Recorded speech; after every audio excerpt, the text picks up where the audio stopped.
The stage lights had been pulsing in perfect rhythm gold violet, blinding white casting long shadows over thousands of faces packed shoulder to shoulder. The bass thumped through the floor, vibrating in chests, in throats, in the palms pressed together in applause. The singer's voice had been soaring, effortless, wrapping around every word like silk. And then it stopped. Not a fade, not a transition. A full, sudden stop. The band froze. The drums went silent. The lights dimmed to a single, pale spotlight aimed at center stage. The crowd murmured, confused, glancing at one another with half-smiles that didn't know whether to stay or disappear. Someone coughed. A phone screen glowed in the third row. The singer stood there, microphone lowered, chest rising and falling. She wasn't smiling. She wasn't performing. She was looking searching out into the audience with an expression that didn't belong in a concert. It belonged in a hospital waiting room, in an airport terminal, in the moment before everything changes. "There's someone here tonight," she said, her voice raw, unpolished, stripped of the stage persona, "who's been waiting a very long time." The murmur grew. Heads turned, shoulders shifted, and then, from somewhere near the back, a door opened. A figure stepped into the aisle, tall, broad-shouldered, dressed in desert camouflage that looked out of place under the neon glow. The uniform was wrinkled from travel, boots scuffed, sleeves rolled to the elbows. He didn't walk.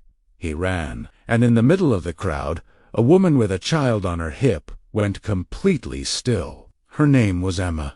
She was 32 years old, though some days she felt decades older. She had brown hair pulled back in a ponytail that had started to come loose hours ago, and she wore a faded denim jacket over a white t-shirt with a small stain near the hemipple sauce from that morning, or maybe yesterday. She couldn't remember any more. Time had a way of blurring when you were alone. On her hips sat Lily, 4 years old, with curious gray eyes and a plastic tiara still clipped crookedly to her curls. Lily had insisted on wearing it to the concert.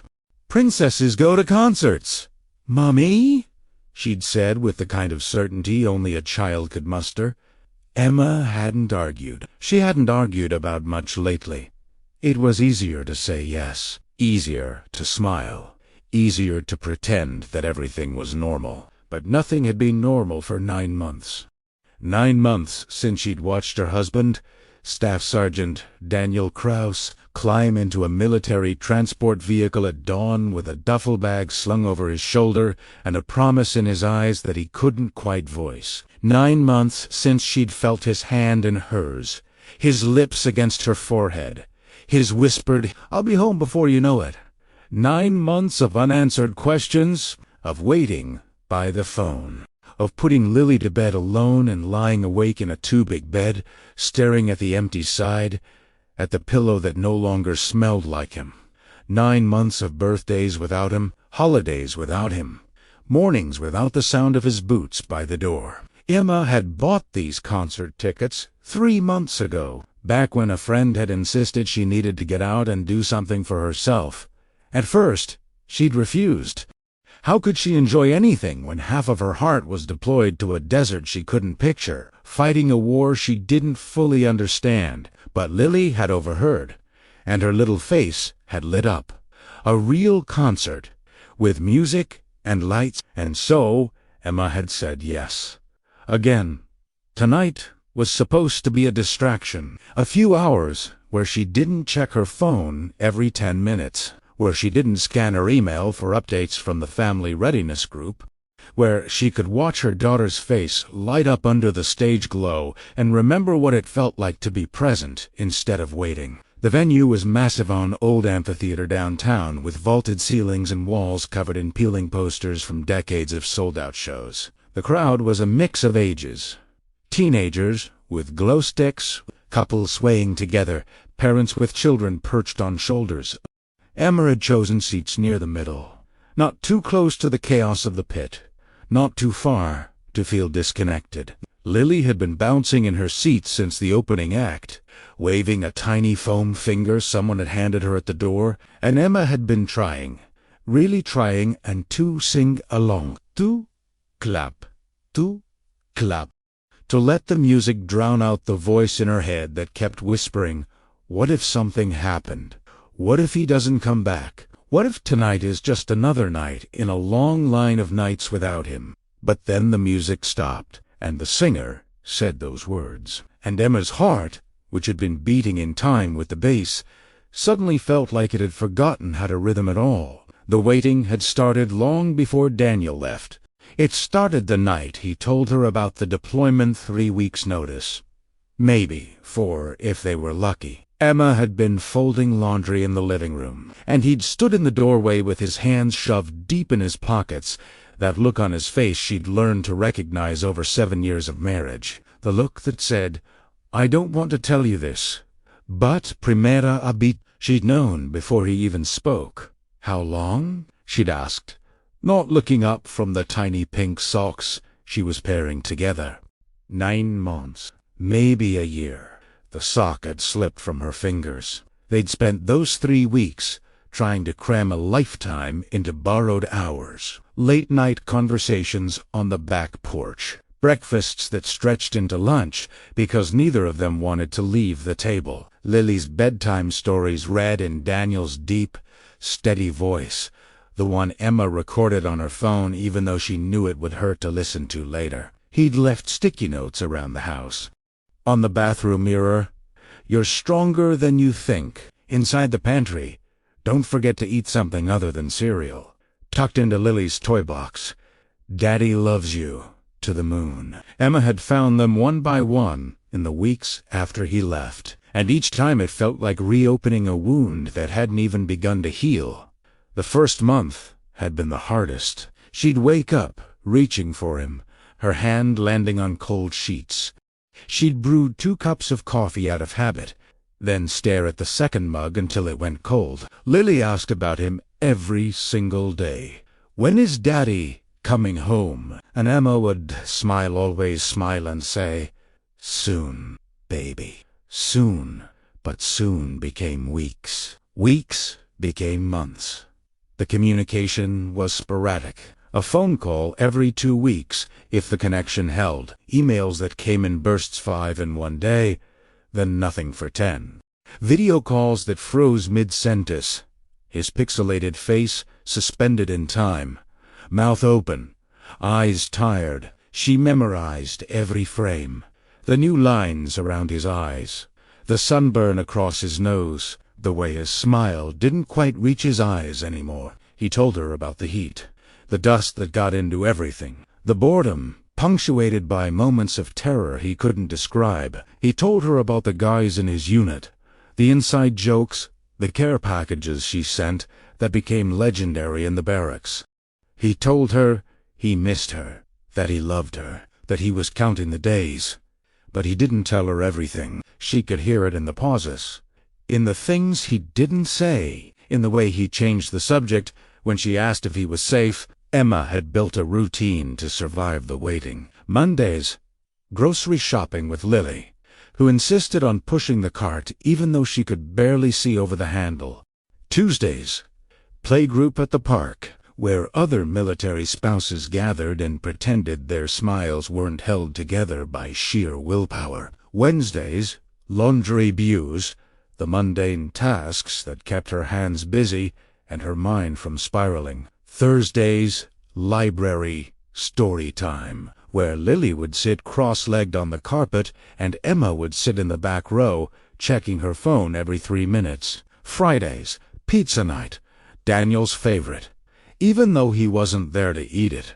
Saturdays, whatever got them through. Sundays, church, or the farmer's market, or long drives, with no destination, just motion, just something to fill the hours. She'd stopped watching the news. Every headline felt like a threat. Every mention of the region where he was stationed sent her heart into her throat. She'd stop answering questions from well-meaning strangers. "How are you holding up?" they'd ask, and she'd smile and say, "We're fine. because the truth was too heavy to hand to someone in the checkout line at Target. At night, after Lily was asleep, Emma would sit in the dark living room with her phone in her lap, scrolling through photos. Daniel holding Lily the day she was born, his face a mixture of terror and awe. Their wedding day, her veil caught in the wind, his hand steady at her waist. Last Christmas, the three of them in matching pajamas, Lily's gap-toothed grin stealing the show. She'd started a journal, a letter she wrote to him every night, even though she'd never sent it. Day 147. Lily asked if you'd recognize her when you got home. I told her you'd know her anywhere. I hope that's true. Day 198. I burned dinner again. You'd laugh. I miss hearing you laugh. Day 256. I'm so tired, Daniel. Not just physically. I'm tired of pretending I'm okay. Tired of being strong. Tired of sleeping alone. The deployment was supposed to end in early October, then mid-October, then late October, then November. Each delay felt like another stone, added to a weight she was already barely carrying. And then, 2 weeks ago, the communication went silent. No emails, no calls, no updates. The family readiness officer had sent a vague message. Temporary communication, blackout. Operational security. They're safe. We'll update you as soon as we can. Emma had read it 50 times, looking for reassurance between the lines, finding none. She'd stopped sleeping, stopped eating much, stopped pretending she was fine, and tonight she'd forced herself to come to this concert because her daughter deserved a mother who was present, who could still find joy, who wasn't just a ghost moving through the motions. But now, standing in the middle of this crowd, with the music stopped and the lights dimmed and a soldier running down the aisle, Emma felt something she hadn't allowed herself to feel in 9 months. Hope. Dangerous, fragile, impossible hope. Daniel had been awake for 37 hours. The flight from the forward operating base to Germany had been cramped, loud, filled with the smell of sweat and diesel fuel and relief. The layover in Germany had stretched longer than planned mechanical issues. Paperwork. The slow grind of military bureaucracy that didn't care how badly you wanted to get home. Then the flight to the States, where he'd sat in a middle seat between 2 other soldiers who'd fallen asleep within minutes while he stared out the window at clouds that looked like cotton, like something soft and untouchable. He hadn't slept, couldn't sleep. Every time he closed his eyes, he was back there, the heat shimmering off the sand, the weight of the rifle in his hands, the sound of the radio crackling with voices that kept him tethered to reality, the faces of his unit Miller, Jackson, Rodriguez, guys who'd become brothers in the kind of crucible that forged bonds you couldn't explain to anyone who hadn't been there. He'd spent 9 months in a place where every moment felt borrowed, where you learned not to think too far ahead because tomorrow wasn't guaranteed, where you carried photos in your pocket like talismans, touchstones, to a world that felt increasingly distant and unreal. Emma's photo was creased down the middle from being folded and unfolded 100 times. Her and Lily at the beach last summer, both of them squinting into the sun, smiles wide and unguarded. He'd stared at it during the long, empty hours on watch. During the moments when the silence pressed in so heavy, he thought he might suffocate under it. During the 48 hours when communication had been cut, and he'd thought about nothing but getting home, about whether they were okay, whether Emma was holding it together, whether Lily still remembered his voice. He'd written letters he never sent, started emails he'd recorded voice messages he couldn't bring himself to play back. How do you tell the person you love that you're scared? That some nights you lie awake, wondering if you'll make it home? That you've seen things you can't unsee, heard things you can't unhear, and you don't know if you'll ever be the same person who left? The orders for early return had come without warning. 48 hours notice. Operational rotation complete. Pack your gear, you're going home. He'd stood there holding the paper, reading it 3 times, because it didn't feel real. None of it felt real. The plan had been simple. Arrive stateside, process through the base, call Emma, surprise her at home. But then, somewhere over the Atlantic, Miller had leaned over and shown him a text from his girlfriend. "There's a concert tonight. Big venue downtown. Your girl got tickets weeks ago. My girlfriend's going with her." Daniel had stared at the message. Emma, at a concert with Lily.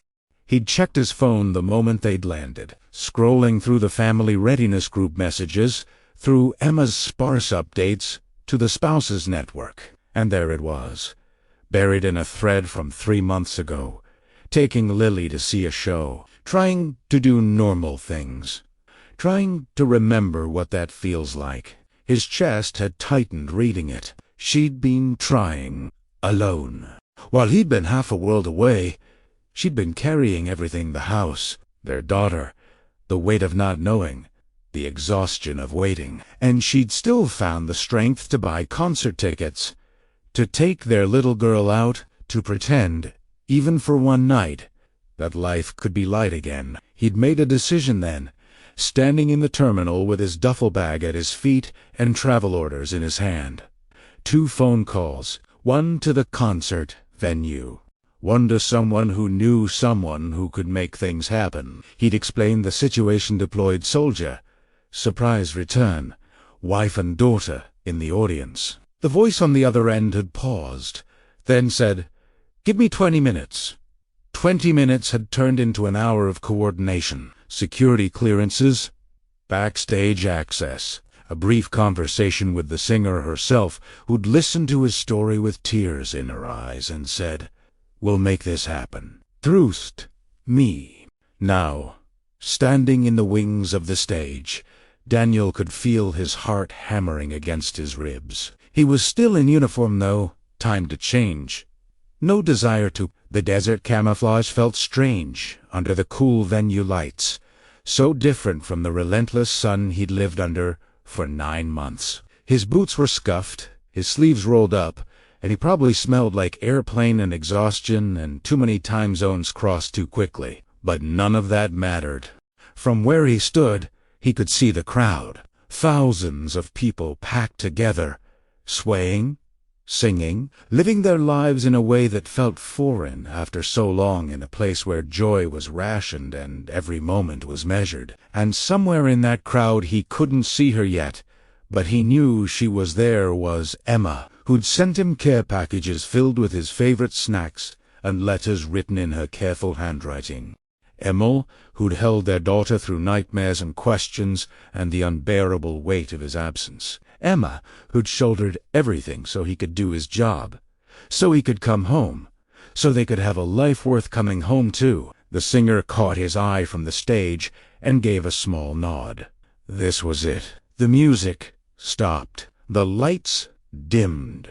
And Daniel Cross, who'd run toward danger for 9 months, who'd been trained to stay calm under fire, who'd kept his composure through every impossible situation, felt his hands start to shake, because running into combat was one thing, but running toward the woman he loved after 9 months of absence and fear and longing, that took a different kind of courage. The door opened.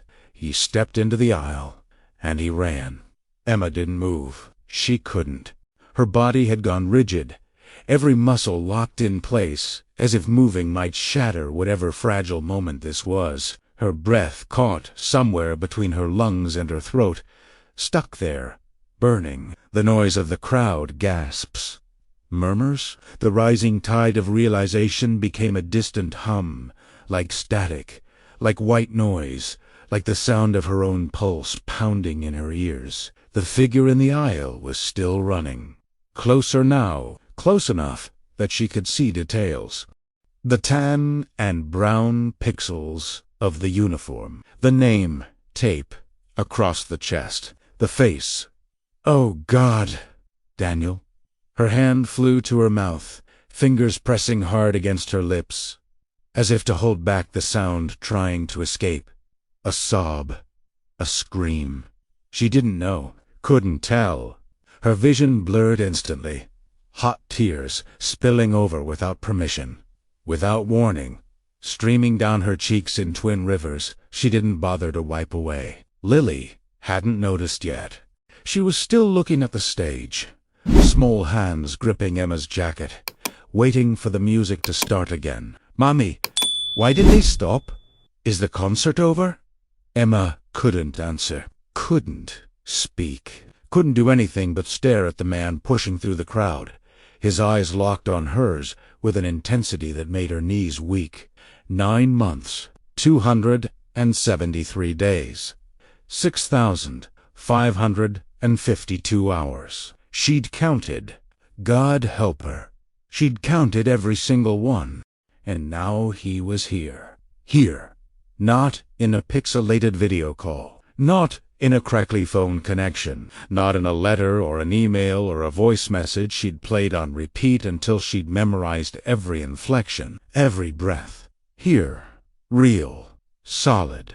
Running toward her like the entire world had narrowed to this single moment. The people around her started to notice.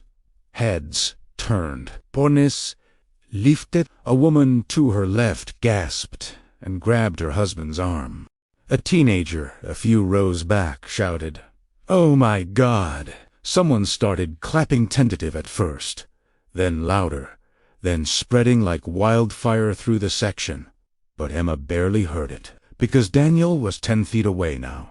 9/8 she could see his face clearly, the exhaustion etched into every line, the shadow of stubble along his jaw, the way his eyes, those hazel eyes she'd fallen in love with, in a coffee shop 7 years ago, were rimmed red, glistening with tears he wasn't bothering to hide. 7 feet. 6.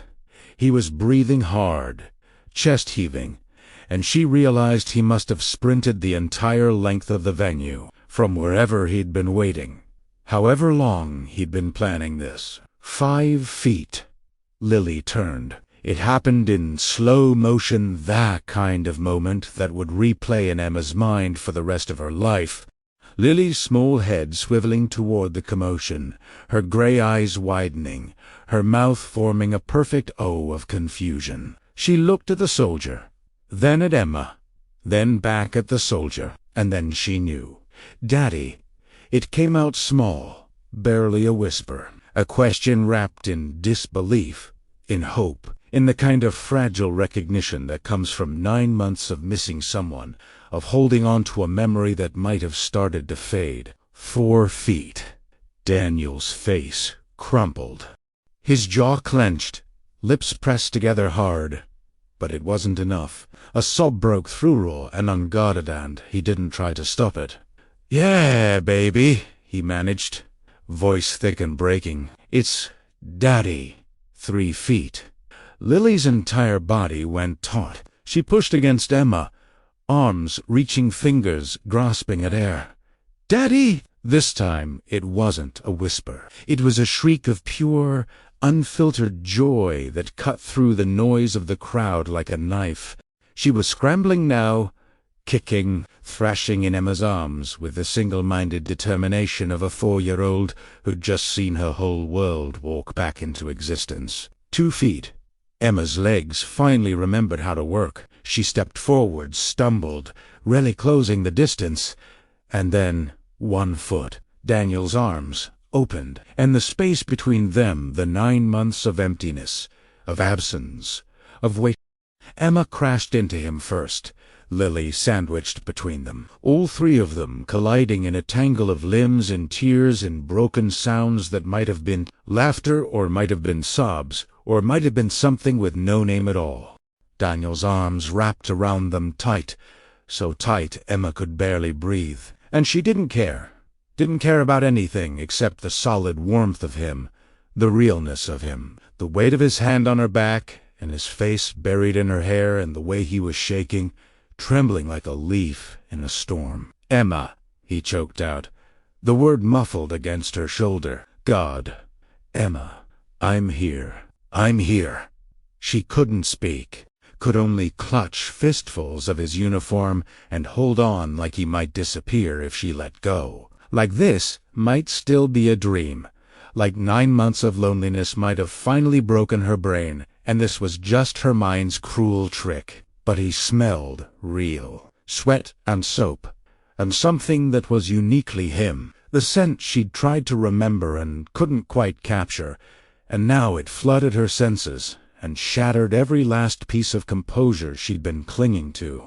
"You're here," she whispered into his chest. "You're really here. I'm home." His voice cracked on the word. "I'm home, baby. I'm so sorry. I'm so—" "Don't." She pulled back just enough to see his face, her hands coming up to cup his cheeks, thumbs brushing away tears that kept falling. "Don't apologize. Don't you dare."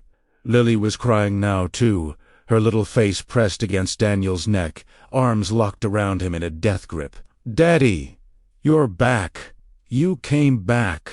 I came back, sweetheart." Daniel's hand cradled the back of her head, fingers threading through her curls, and his eyes squeezed shut. "I'll always come back. Always." The crowd around them had erupted. Applause thundered through the venue. Deafening, relentless. Phones were everywhere, recording, capturing, but Emma didn't care. Let them watch. Let the whole world watch. Her husband was home. The stage lights shifted, and Emma realized the singer was still there, standing at the microphone with tears streaming down her face, one hand pressed to her heart. The band behind her had stopped pretending to be professional. The drummer was wiping his eyes.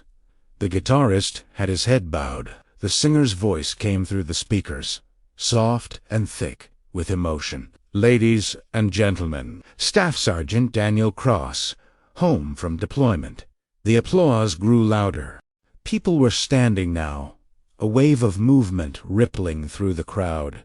Strangers were crying. A man, 3 rows back, saluted. A woman nearby handed Emma a tissue she didn't remember reaching for. But Emma wasn't looking at any of them. She was looking at Daniel, at the way he held their daughter like she was made of glass and gold, at the way his shoulders had finally relaxed, at the way he was looking at her like he was memorizing her face all over again.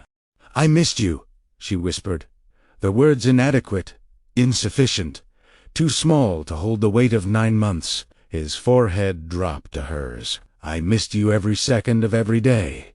Don't leave again. I can't promise that." His voice broke. "But I promise I'll always fight like hell to come home." Lily lifted her head, tiara askew, eyes puffy and red. "Daddy, you missed my birthday." Daniel's face crumpled again.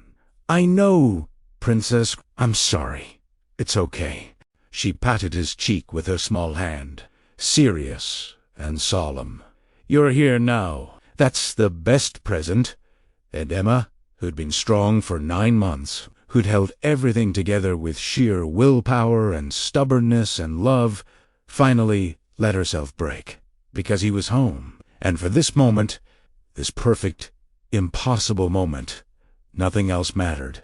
They stood there. Time didn't stop not really, but it slowed, stretched, became something elastic and strange.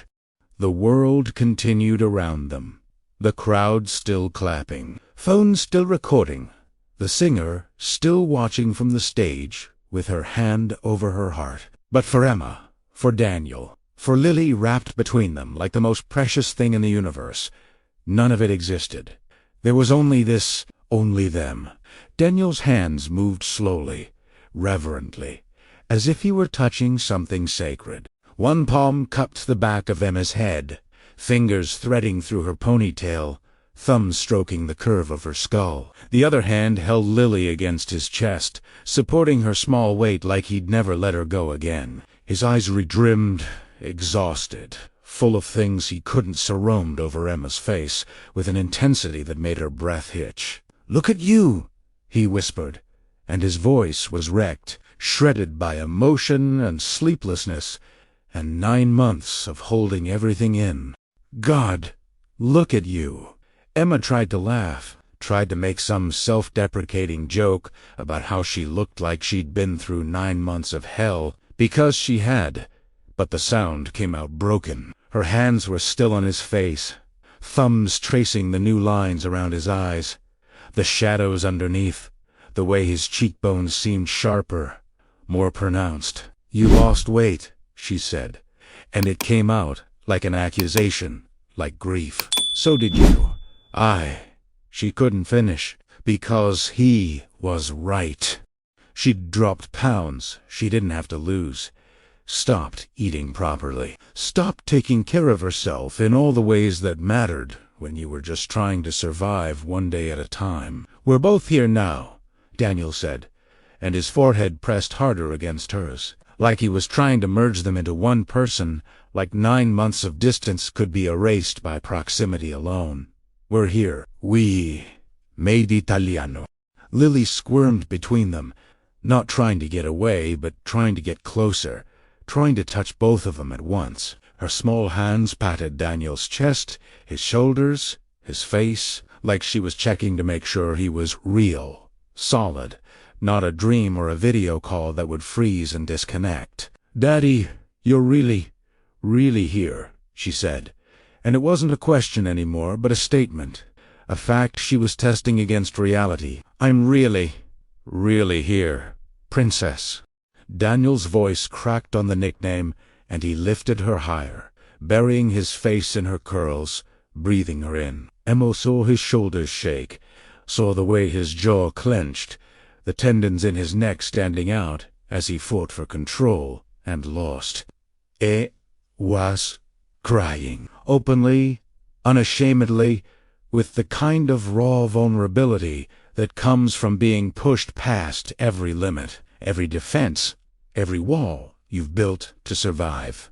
Emma's own tears came harder, faster, a flood she'd been holding back for 273 days. They streamed down her cheeks, dripped off her chin, soaked into Daniel's uniform where her face pressed against his shoulder. She could taste salt, could feel her chest heaving with sobs that came from somewhere deep and primal, the place where all the fear and loneliness and desperate hope had been locked away.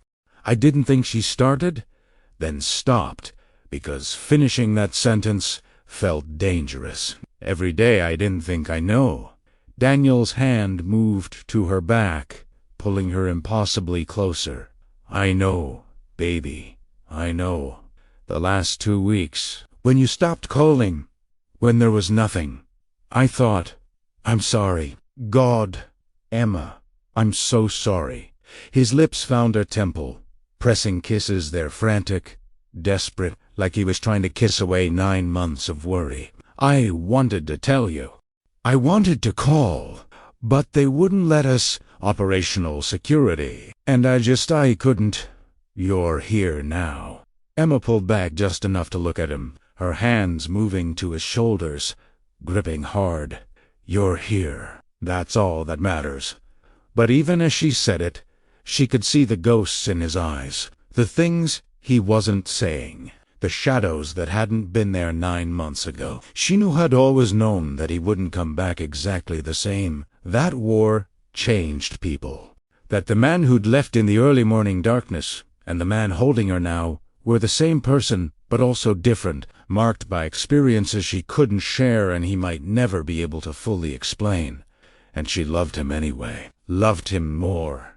Even loved him with the fierce, unbreakable love of someone who'd waited and wondered and refused to give up hope, even when hope felt impossible. "I love you," she said, the words spilling out, urgent and necessary. "I love you so much." I never stopped. Not for 1 second. Daniel's eyes squeezed shut, fresh tears tracking down his face. "I love you, both of you. You kept me alive out there. Every bad day, every moment I thought I couldn't do it anymore, I'd think about you, about Lily, about coming home to this. You're home now." Emma repeated, and this time it felt real, felt true, felt like something she could finally believe. "I'm home." Lily lifted her head again, and her little face was a mess of tears and snot and smeared applesauce from earlier, but she was smiling. The biggest, brightest smile Emma had seen in 9 months. The kind of smile that reminded her why she'd survived, why she'd kept going, why every painful day had been worth it. "Daddy, can we go home now?" Lily asked, her voice small and hopeful. "I want to show you my room. I got new toys, and I learned to write my name. And Mummy put your picture by my bed so I could say goodnight to you every night, even though you weren't there." Daniel's face crumpled again, and he pulled both of them close, his arms steel bands around them. "Yeah, Princess, let's go home." The crowd's applause swelled again. They'd never really stopped, just ebbed and flowed like a tide, and Emma became aware, distantly, that thousands of people were watching this moment, that it was being recorded, shared, broadcast. That tomorrow it might be on the news, on social media, part of the endless stream of military homecoming videos that people watched and cried over and scrolled past. But she didn't care. Let them watch. Let them see what love looked like, what sacrifice looked like, what coming home really meant. The singer's voice came through the speakers again, soft and respectful. "Staff Sergeant Cross, would you and your family like to stay, or would you prefer some privacy?" Daniel looked at Emma, the question in his eyes. She shook her head. "Let's go home." He nodded, relief washing over his face. They turned together, still holding each other, and began moving through the crowd.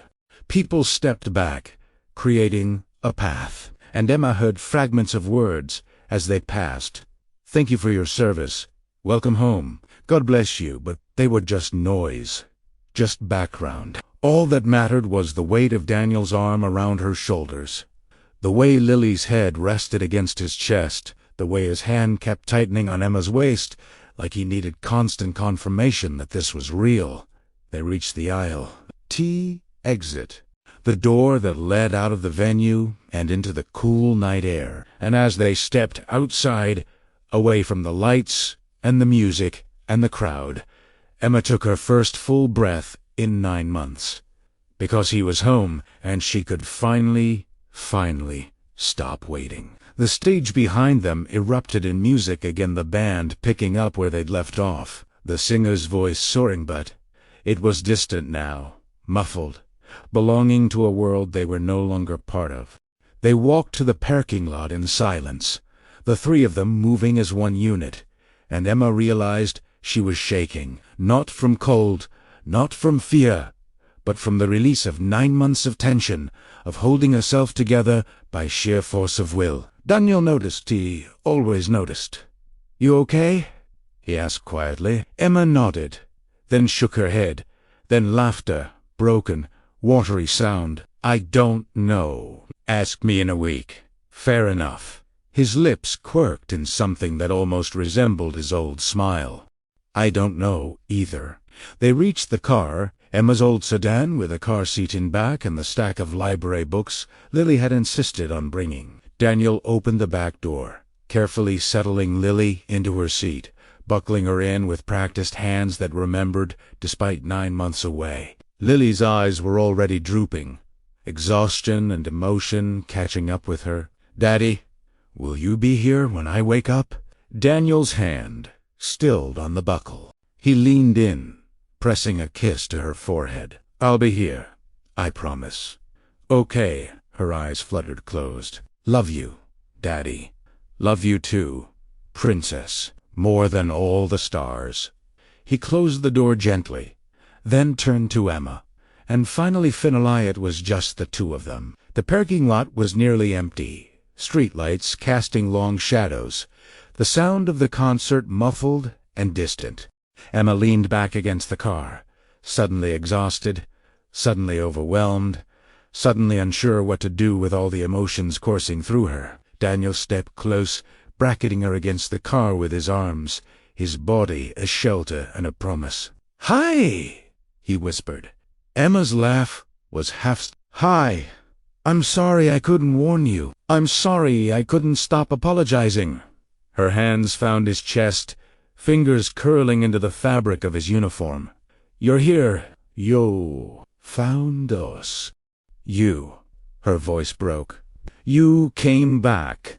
Always," Daniel said.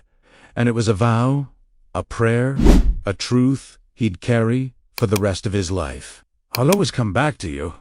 And then he kissed her, soft at first, tentative, like they were learning each other again. Then deeper, desperate. 9 months of longing poured into the connection of lips and breath and heartbeats that finally matched rhythm again. When they pulled apart, Emma was crying again, and so was Zay, and it didn't matter because they were together. "Let's go home," she whispered against his lips. "Yeah," Daniel agreed, his forehead resting on hers one more time. "Let's go home."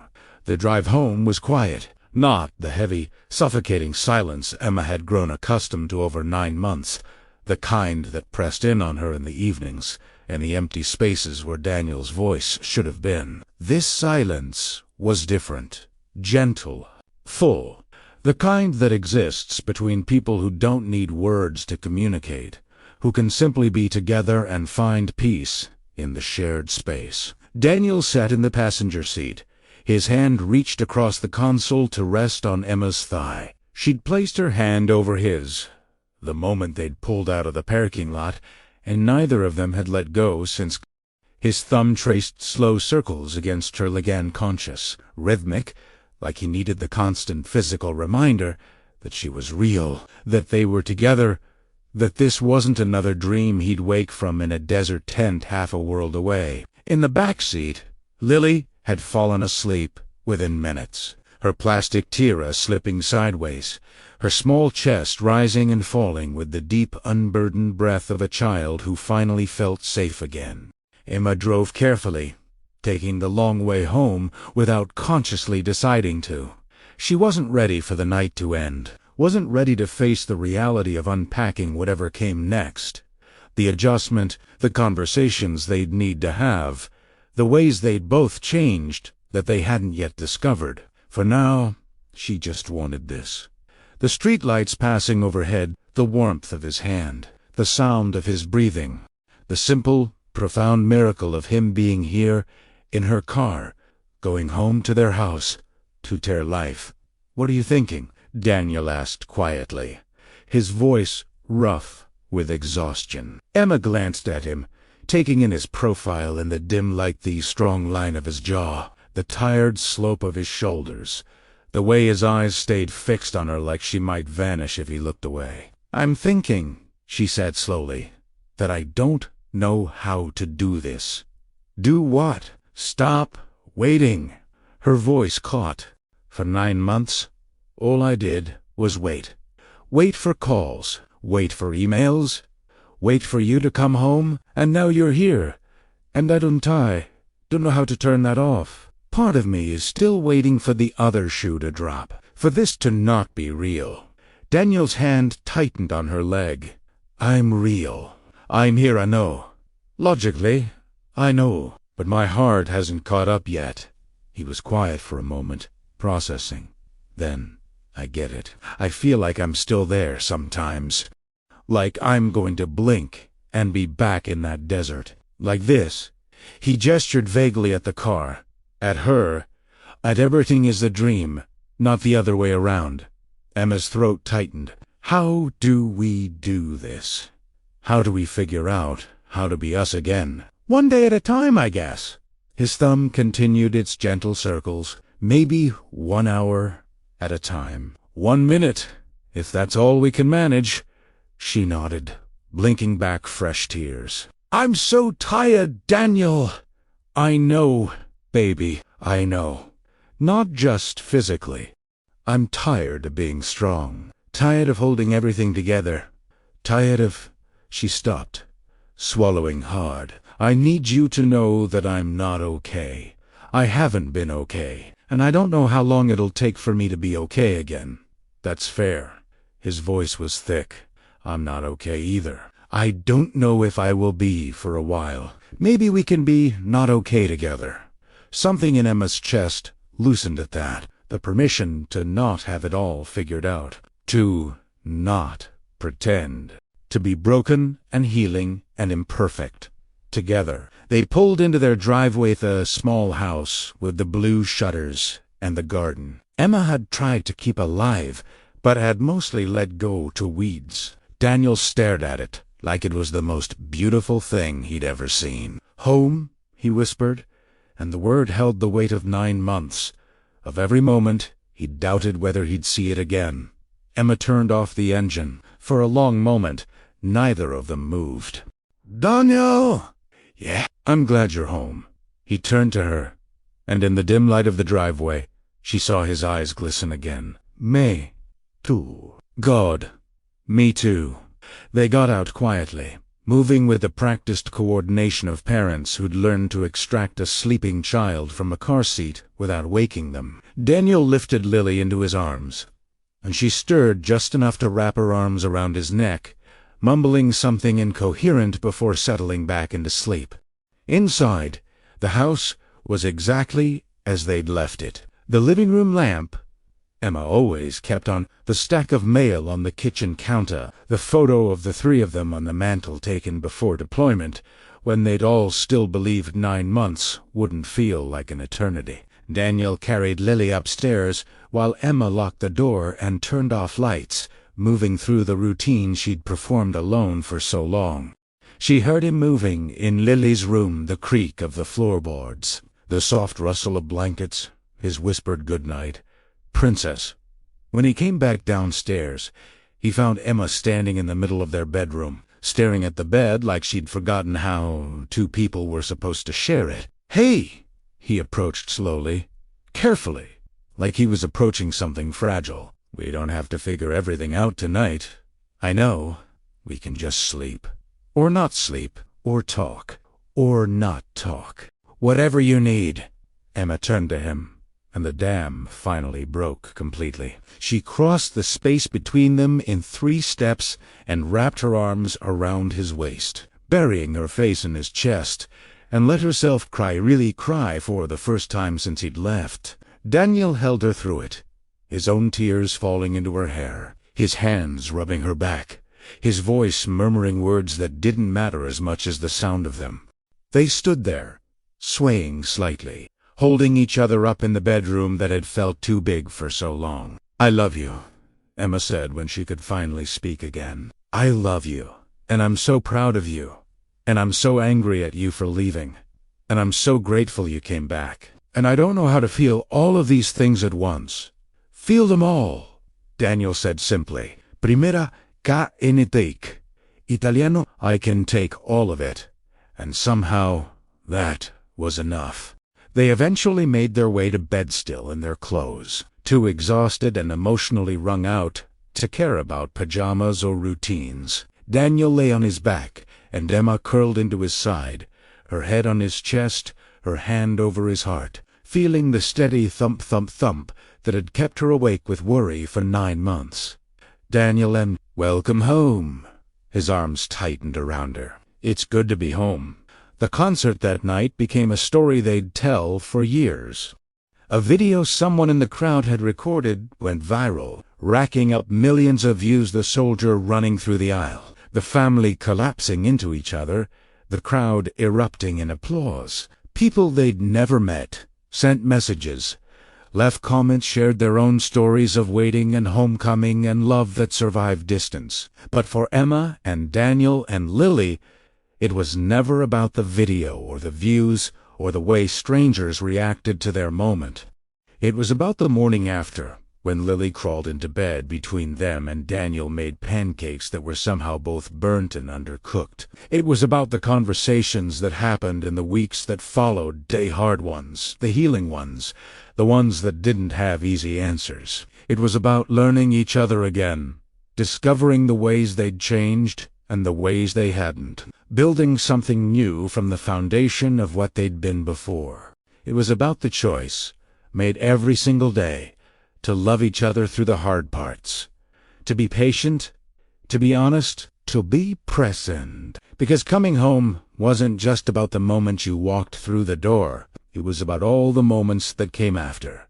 The ordinary days, the difficult conversations, the slow, imperfect process of weaving two lives back together after they'd been stretched across continents and time zones and experiences that couldn't be fully shared. It was work. It was worth it. And on the nights when Emma still woke up, reaching for Daniel, when her heart still raced with the phantom fear that he might not be there, she'd find his hand in the darkness, feel his warmth beside her, and remember, he came home. He kept his promise, and they were building a life worth the wait. If this story touched your heart, if it reminded you of the power of love that endures through separation and sacrifice, please subscribe to our channel. There are countless stories of military families, of waiting and returning, of goodbye and welcome home, of the quiet courage it takes to love someone whose duty calls them away. These stories matter. These families matter. And every view, every share, every moment you spend witnessing their journeys helps honor the sacrifice they make, not just the service members, but the spouses, the children, the parents who wait and hope and hold their families together across impossible distances. Thank you for being here. Thank you for caring. And to every family still waiting, your strength is seen. Your love is honored.